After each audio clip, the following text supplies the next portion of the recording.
Hey everyone, welcome. Today, we're going to dive into a really fascinating debate from the world of video game storytelling. We're going to talk about why a perfectly happy ending can sometimes feel, well, perfectly wrong. And we're going to do it by looking at the tactical RPG triangle strategy and its infamous golden route. So let's just start with a big question, one that gets right to the heart of why we love stories. Think about the last great story you got into. You were probably rooting for that happy ending, right? Of course you were. But what happens when that ending is a little too perfect? When every single problem just gets tied up in a neat little bow? Does that really, truly feel satisfying? Okay, so to really get this whole debate, we first have to step into the pretty brutal world of triangle strategy. And I'm not kidding, this is not your cheerful fantasy adventure. This game is all about making impossible choices and then having to live with the heavy, heavy consequences. So you're in this land, Norzelia, and it's just completely torn apart by this massive war over salt and iron. Every big decision you have to make gets weighed on what the game calls the scales of conviction. And this forces you and your whole crew to choose between three big ideas that are constantly at war with each other: utility, morality, and liberty. And yeah, there are no easy answers here. Not a single one. And here's the thing, it doesn't matter which path you take. It's gonna be tragic. If you follow Benedict's path of utility, you end up siding with this ruthless nation, and you create a world that's just full of inequality.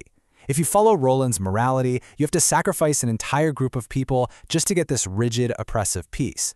And Frederica's path of liberty, well, that one forces you to just abandon your kingdom and let everyone else fend for themselves. See? Every single path is powerful because it demands a truly devastating, gut-wrenching sacrifice. There is no winning without some kind of massive loss.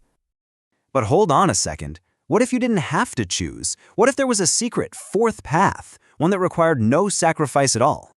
And that's where we get to the so-called golden route. This is the game's big secret, the true ending. It's the ultimate prize, right? A perfect conclusion where everybody is saved, all the bad guys are defeated, and those three clashing ideals are somehow, and it really is a miracle, all achieved at the same time. But see, getting to this perfect ending, it's not about making some grand moral decision. Nope. It's about taking a very specific sequence of actions throughout the game. Like, you have to not use certain traps in one fight, or pick a very specific line of dialogue in another. It feels less like you're actually shaping a story, and more like you're, looking up the answers to a test online. All right, so a perfect ending, everybody wins. Sounds amazing, right? It's what we all want, but here's the kicker. For a lot of players, this amazing, ideal outcome just felt hollow. So what on earth went wrong? Almost immediately after the game came out, you started seeing this chatter online from players in Japan, in the US, everywhere, and they were all saying the same thing. It was too perfect, or too clean. They got the best possible result, but it just didn't feel earned. And this feeling, this criticism, it really boils down to this fantastic Japanese concept called Gutsu Go Shugi. It basically translates to author convenience or plot convenience. It's when stuff happens in a story not because it makes logical sense, but just because the writer needed it to happen to get to the ending they wanted. Okay, so what were these moments of author convenience? Where exactly did the story start to feel, well, a little too convenient for its own good? And let's be super clear here. The problem for most people wasn't that there was a happy ending. The problem was how they got there. It's that after a whole game built on sacrifice and tough choices, the golden route just waves a magic wand and makes the biggest problems vanish into thin air, with barely any real struggle. And when you dig into what people were saying, you can pretty much nail it down to four key moments where things started to feel a little off. First up, the enemy general Avlora. This woman is a total powerhouse, a ruthless antagonist for almost the entire game. But on the golden route, she suddenly flips and joins your side after one tiny little scene where she's nice to a kid. It just felt cheap. It totally undercut her entire really tragic character arc for a lot of people. And right after that weird character flip, you get a crazy political one. A huge alliance with a rival leader, Svarog, just happens. This is a guy who has every reason in the world to hate you, but he joins you almost instantly.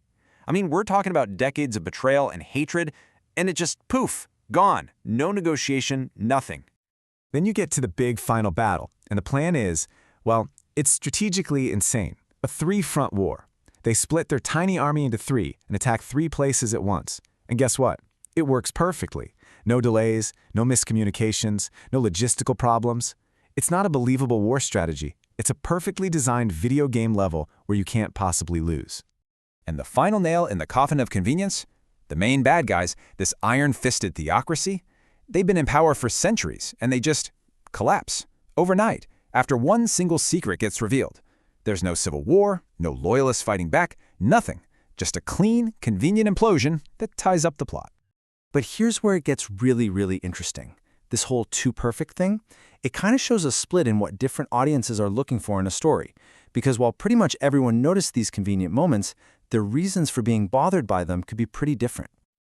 Now, this is a huge generalization, of course, but a lot of the feedback showed a trend. Many Japanese players seemed to focus on the emotional catharsis. They saw the Golden Route as this massive, well-earned reward after suffering through the tragic endings. They loved that hot, passionate feeling of everyone finally coming together.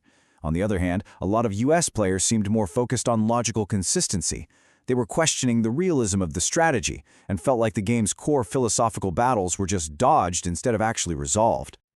So, with all that said, is the Golden Route just a bad ending? A failure of storytelling? Or, and hear me out, does the fact that we're even debating this so passionately actually prove how brilliant the game is?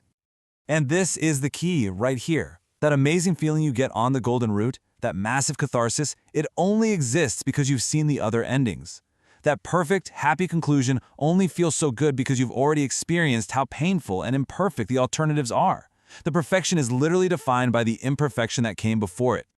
When you think about it that way, the perfect ending isn't really just for the characters in the story. It's for you. It's a meta reward for the player. It's the game looking you in the eye and saying, hey, thanks for sticking with us through all that tragedy and heartbreak. Here's your prize. And that's just brilliant, isn't it? The game creates this incredible friction between a believable story and an emotionally satisfying reward. That tension is exactly what makes Triangle Strategy's whole narrative so powerful and memorable. The fact that we're even talking about it this much is a sign of just how big of an impact it had. Which kind of leaves us with one last big question to chew on. In our real lives, there's no such thing as a golden route, right? It's all just compromises and difficult choices. So why are we so drawn to them in our stories? What does that search for perfection tell us about ourselves?